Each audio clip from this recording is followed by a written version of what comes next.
a special guest. This was a quick one, I guess. We got lucky with this one.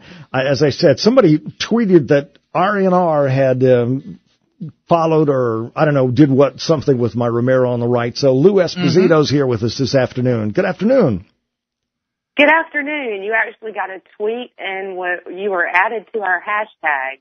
So you probably got a lot of attention from that. Well, great. I'm glad to hear it because I get paid by the bonus points. Wonderful. Well, we're glad to help in any way that we can. It's good to be with you guys this afternoon. Same here. So Lou, you said you got a chuckle out of the fact that I said national headquarters. You're saying the national headquarters is at your living room table, correct? Pretty much. Well, no, not my living room table. It's about probably 30 or 40 different living room tables around America. We're everywhere, but our hometown is Twitter. We were we were born and raised there. We started from one single tweet that came from one single guy that used the hashtag Red Nation Rising, and it caught on really quickly. But now we're 2.5 years later, and people are actually really starting to notice when their content is tweeted from one of many accounts throughout the states, and a lot of them tweet about local stories and local news programs like yours, local talk programs and local issues. And that's how you got picked up on Red Nation Rising. Ooh. Wow. You almost be hurting for content. That was good content. Now, don't put your content down. Let me ask you this. What is sort of for somebody approaching Red Nation Rising for the first time, give us the gist of it, the elevator version of it. What exactly do y'all do, and the sort of the slant on things? I mean, we get so much information. There's so many blogs and so many things out there. What exactly are you guys trying to do? Well, I like to say we have as many tweets as Donald does dollars. People use our hashtag, and hashtags are used on Twitter, as you know, to aggregate information. Mm-hmm. So there are, 10,000 people, unique people a month that use our hashtag to draw attention to their tweets. Wow. And there's a conversation going on at hashtag Red Nation Rising about issues that the rest of the country, not the blue areas, but the rest of the country is talking about and cares about. So if you look at the electoral map, it's Red Nation because there are little bitty pockets of blue, but the country is red.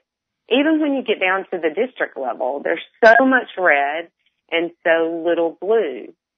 So you're hearing from the people that feel like they're not being heard when you hear from people on Red Nation Rising for the most part.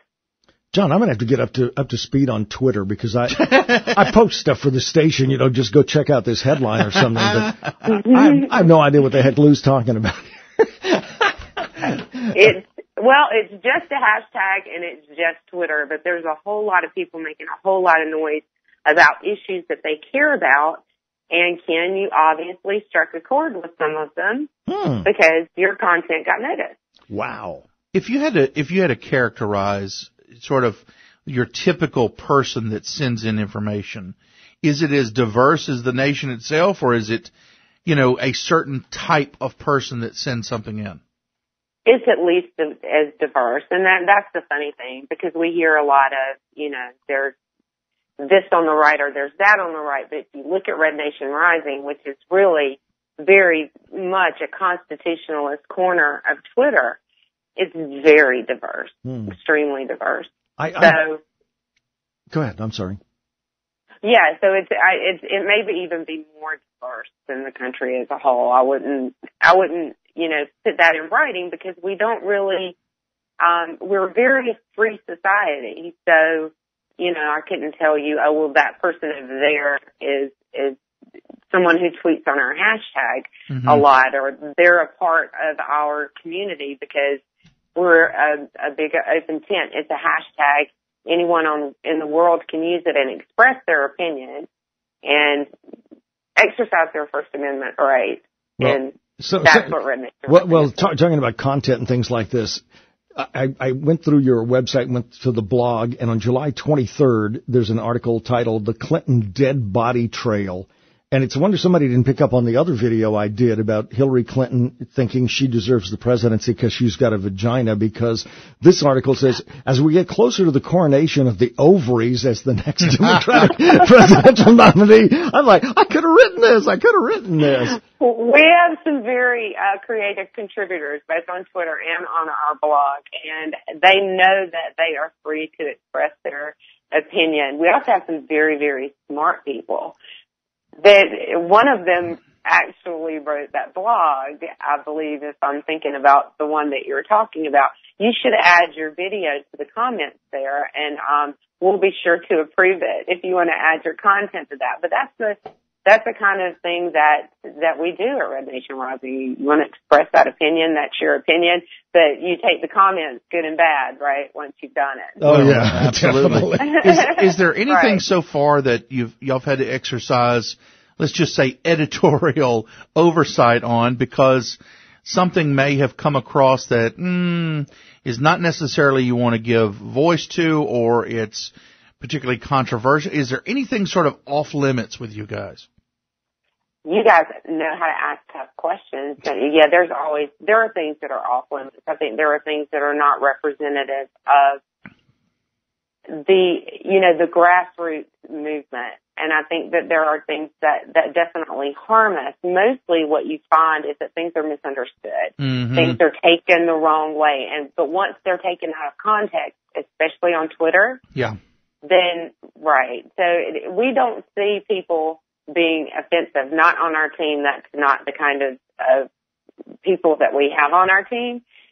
But we do see things that come across the hashtag and things that get brought to our attention, or things that we're asked to retweet that we say, well, maybe that's not so representative of us and our team of people, and our team wouldn't really appreciate being associated with that so much.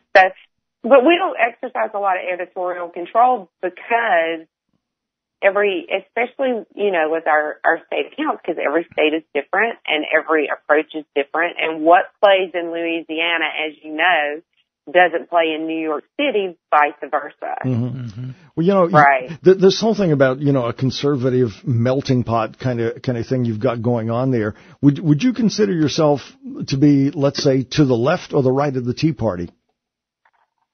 Whoa, wow, that's a tough one. Because the Tea Party is a pretty diverse place too, if you really look at it. Yes. I personally call myself a lock-in. And if you know what that means if John Locke said it, then that's the way it should be. That's right. Ooh. Yeah, right? Okay. No, well, I've called people like that classical liberal. And that's always, when you say a classical liberal, I always say, like John Locke, like Teddy Roosevelt, people who actually embraced the Constitution, believed in the protection of private property. I will say this, the first time I came across you guys, a buddy of mine from graduate school contributes to you guys, and I think he had something on, a couple of months back, a guy named Dr. Arrington, Randy Arrington. And Dr. A. I have, let me tell you let me give you his nickname. When he was in graduate school, we all called him Top Gun. And so, if you want to really get under his skin, call him Top Gun sometime. All right, John, we got a minute. That's it. And get him cranked up.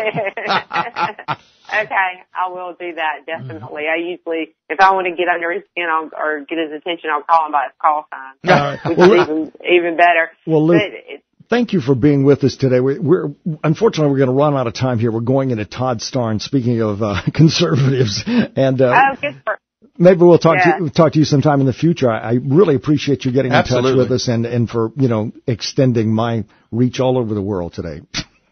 Absolutely. We'll extend your reach anytime that you like, and just use the hashtag Red Nation Rising. And thanks you guys for having me on. Thank you. Lou, appreciate it so much. Very good. Very good. Lou Esposito of Red Nation Rising. She said it was kind of funny when I referred to it as national headquarters. As here we are at the Town Square Media Empire on the far right side of the media empire.